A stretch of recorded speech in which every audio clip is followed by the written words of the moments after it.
In this lesson, we'll build the left side of our bookcase. All right, so let's take care of the left side here.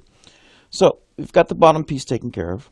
So now what I want to do is I'm going to go ahead and use my rectangle tool to get this going. So we'll go rectangle, and we're going to go from this corner onto, pardon my mouse movement here, to this area. So what that means for us is, just like when we started off with this two-dimensional surface, go ahead and double click on it. That way everything is highlighted. Type in G on your keyboard here, and that's going to give us the option to group. So then we're going to say left and type it exactly how I have it here. So we're going to go capital L-E-F-T. I'm not really going to add a description or anything, but I am going to say create. So double click on it again, and let's go ahead and apply our first height. So in our case, we'll say 5 feet. That'll be our first height there. And that'll take care of our side here. Oops. So if I click on it, and I'm going to adjust my positioning on the screen so you can see what I'm doing. And I right click and I go to dynamic components, go to attributes. We can then start assigning our attributes. So I can say, I can click here. And so this one, again, we're going to do one for position, but you also want to do one for size. And we're not going to really mess with any behaviors just yet. We'll save that a little bit later down the line. So again, go to position, add all, just like we did last time. Go to add attribute, go to size, add all. So we have what we need in place. So now we can get out of this area, and now we have our two components. So I have component 1 here, component 2 there. Now what we can do is I can already start highlighting these, and I can type in G once again, and what that'll do is that'll allow us to create our main group. So you noticed earlier I talked a little bit about how that title looked. It looked as if the bottom was its own component, which it was. But we know that it's a subcomponent of a greater component. So we'll do that a little bit later on down the line because there's a certain way I want you to do it. But just so you know what's coming up, eventually we'll take all these subcomponents and put them together as one big component. So it's fairly straightforward. So again, if you take a look at the positioning here, just to kind of experiment and get to know our area here, go back to component attributes, and let's take a look at what's going on here. So even with our sizing here, so grab your tool here. So we'll say we know that along the z-axis, the size, which means this way, which is the blue axis, should be 60 inches. So let's test it out. So we'll go from that corner to corner. 5 feet equals 60 inches. So that's exactly what that is. So that height is from that point to this point, and that's 60 inches. Same thing on this green axis. So it should be 12 inches, and the green axis we know runs this way. So if I took my measurement from there to there, it should be 1 foot, and it is. And last but not least, we have a 1/4 or 3/4 of an inch thickness for our material, and there we go. So you kind of get a feel for how that works with our positioning, and also for our size in this case.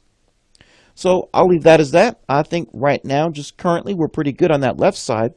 So what we can do is we can go ahead and jump over to the right side and take care of the same thing. And actually, no, we'll wait for that right side. Let's go ahead and take care of the shelf.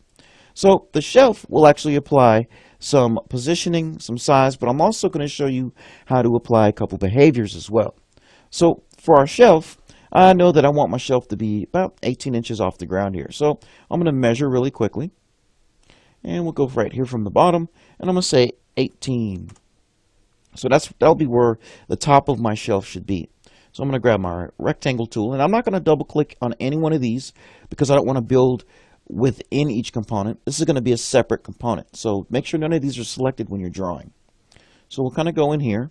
And we'll get my rectangle tool. And I'm going to place my rectangle here in place. So if I know how far I want to go, I'm going to leave it there.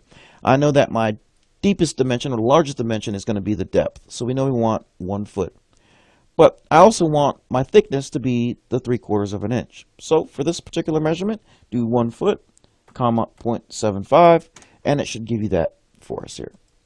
So now simply scroll in a little bit further and double click on that two-dimensional element. Hit G on the keyboard again. And this time we're going to call it shelf, capital S-H-E-L-F for shelf. Go ahead and create that element. And now what we're going to do, go ahead and right click. I'm going to show you some behaviors here. Right click on it, bring up that attributes window. And we're going to see what happens when we extrude this element. So let's add those attributes really quick. So we'll say we want positioning. We want our size. But I also want to add some behaviors. So for my behaviors, what I want to add is I want to add a hidden behavior, because we know that as we stretch out this bookcase, some of the shelves are going to have to be hidden until it hits a certain height. And I'll show you how we can actually work that thickness in. But we also want to have a copies parameter or attribute in place, because we want those bookshelves to basically replicate as we increase in height. So let's go ahead and do that. So the first one I want you to do is going to be hidden. So come to behaviors and put in hidden. Now we're not going to put anything in just yet. We'll get into dealing with formulas a little bit later. So now let's do the other one. So we're going to go back to add attribute, and this one's going to be copies. So for now, we're in good shape. But I do want you to see what happens once we extrude this element. So if I come back over here, double click on it, get in this workplace here, hit your push-pull button, and let's go ahead and extrude that face. So check out that size right now along our x-axis is set to 0. So once we extrude it out to this thickness, we can now see a new dimension. Check that out. 60 inches. That's that 5 feet. But I want to take into account the material thickness on this side as well. So we may have to make an adjustment to this side and that side. So let's do that while we're here. So again, we know our material is going to be 3/4 of an inch. So just tuck that in and say 0.75 in that direction.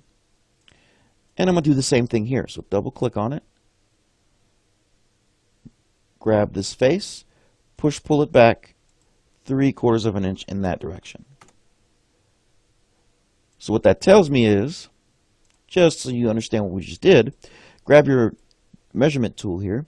So this dimension from this corner to here should be just under 5 feet here. So we'll see what it is here. Up, and it's actually 5 feet. So we got to make one more adjustment, another bump here. So go ahead and double click on it, both of these as well.